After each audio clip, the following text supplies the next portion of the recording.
Did you know the average family will spend almost $900 per child on their primary sport? And that's not necessarily counting all of the travel. Add in multiple kids, multiple sports, and that number will quickly balloon. Unfortunately, things aren't as simple as they were back in the day when a pickup game in the neighborhood would suffice. According to Aspen, travel sports are a $40 billion a year industry. The number of kids playing travel sports has doubled in the last 2 years and shows no sign of stopping. There are a lot of personal thoughts and opinions and pros and cons to travel sports, but there is one undisputed fact. Travel sports are expensive, and here's how I recommend you manage them.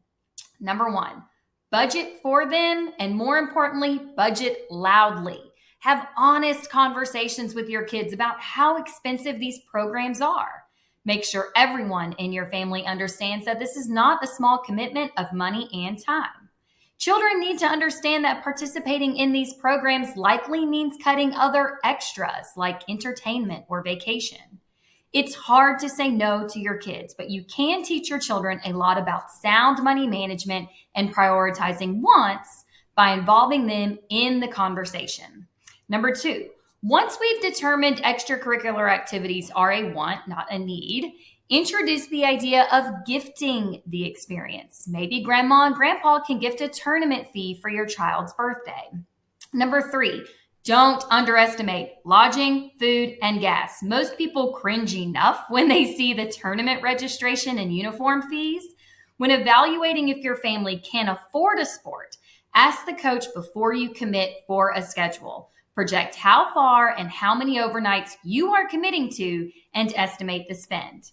Number four, most families know to look for hotels with a free breakfast, but maybe look for one with a little kitchenette. Choose one big main meal to eat out and then take your leftovers back to reheat the next day. If you don't have a good way to store and reheat leftovers, split meals and pack along plenty of snacks. Number five, I know many sports these days are essentially year-round, but if you get one, save in the off-season. Project how much you think you'll need to spend and set aside a little every month. Number six, or use the off-season to buy second-hand equipment and sell your old equipment. Your kids don't always have to have the latest and greatest. For the rest of their life, they will face the temptation of keeping up with the Joneses. Teach them now that families have different priorities and different finances. That's just life. In the long run, they will appreciate learning to be content with what they have and not envy others.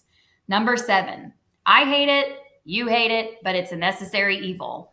Fundraise. And better yet, make your kids do the fundraising. Treat it like a job, and let's develop some good old work ethic.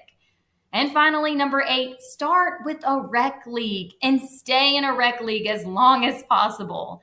I truly hope you have the next Sabrina Ionescu, but statistically speaking, you do not. Only 1.3% of all graduates will receive a full or partial athletic scholarship.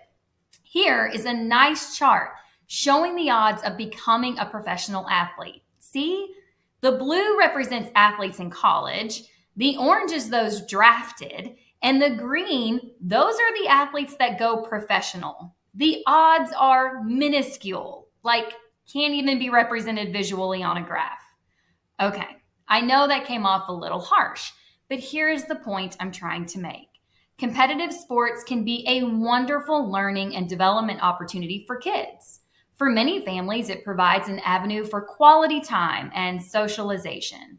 However, at the end of the day, it's entertainment. It's fun. In the context of family finances, it should fall behind many other needs.